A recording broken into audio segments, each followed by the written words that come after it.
coronavírus derrubou o faturamento de pelo menos 1 milhão de bares e restaurantes no Brasil. Alguns fecharam as portas e demitiram funcionários. O setor busca uma receita para a crise na quarentena. O faturamento do restaurante que funcionava neste endereço já vinha caindo, mas a pá de cal que levou ao fechamento foi o surto do novo coronavírus. 24 trabalhadores ficaram desempregados. Já estávamos com medo, já estávamos vendo com os funcionários, já estava... Aí resolvimos fechar.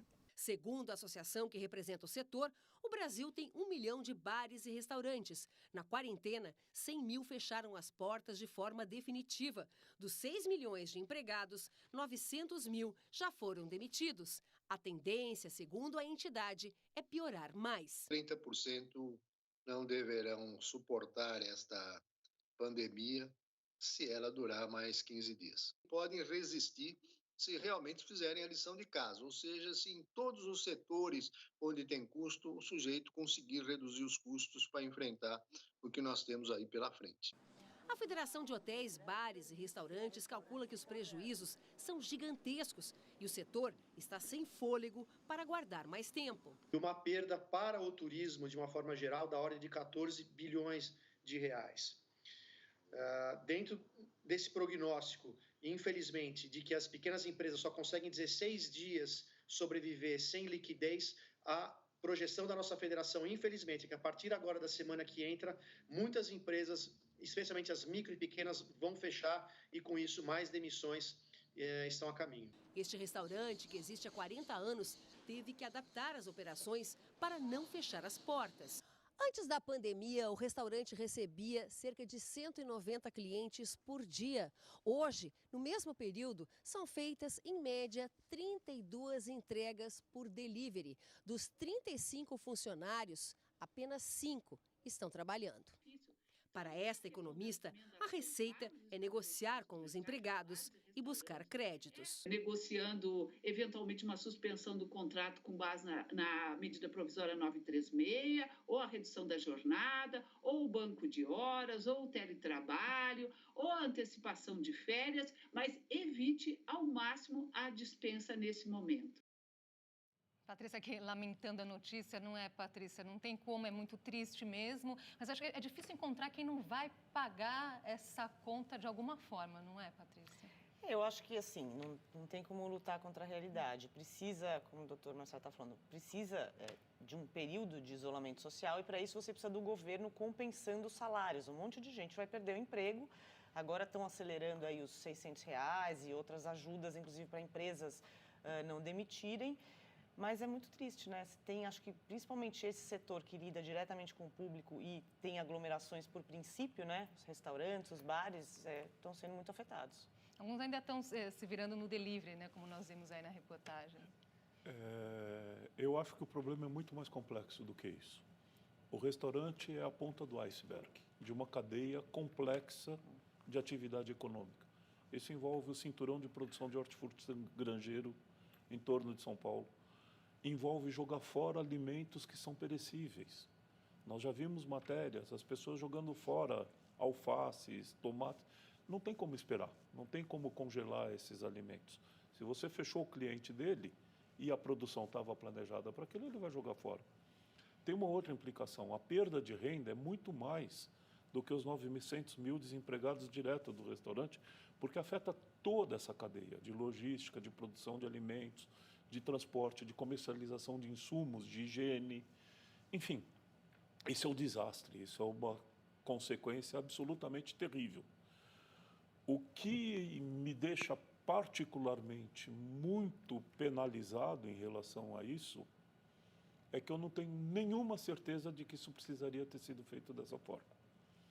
Eu acho que nós estamos fazendo isso seguindo recomendações externas de exemplos de países e de situações epidemiológicas que não são correspondentes a nós.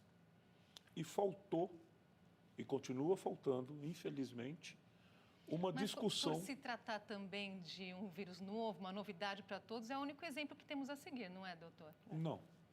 Não, o vírus é novo, mas o mecanismo da doença, os mecanismos de transmissão são conhecidos.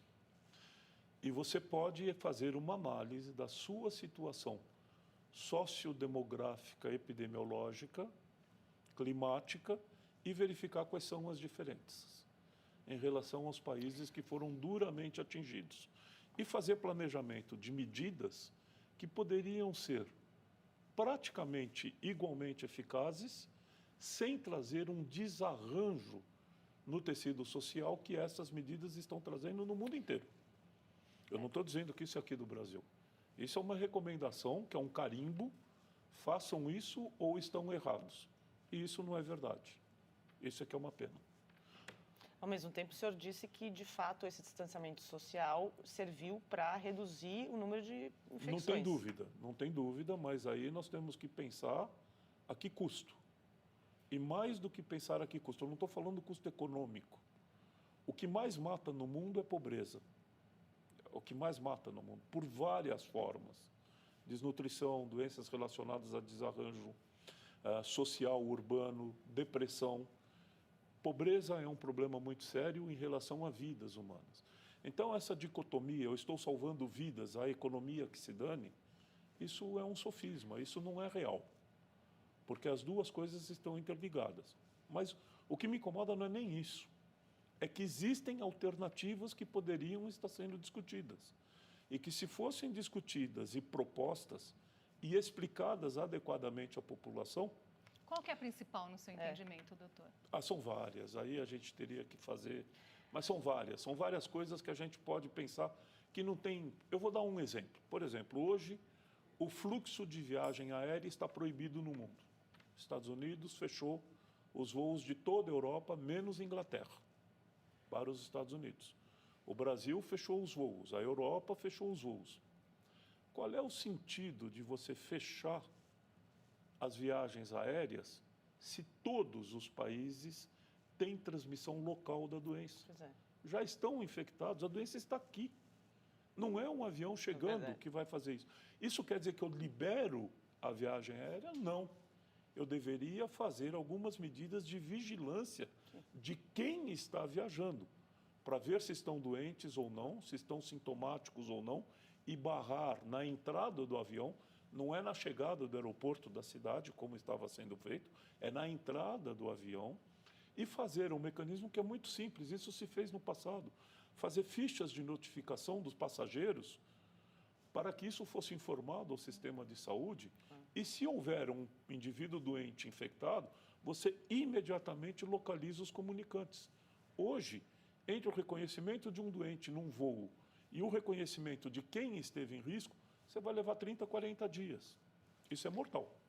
É que eu acho que essa discussão fica muito 880, né? Ou você fecha tudo, ou a alternativa é fazer que nem Milão não para. E a gente viu o que aconteceu com Milão, né? Eu acho que o prefeito voltou atrás extremos. Depois, dizendo Milão não para, e depois disse que se arrependeu, não é?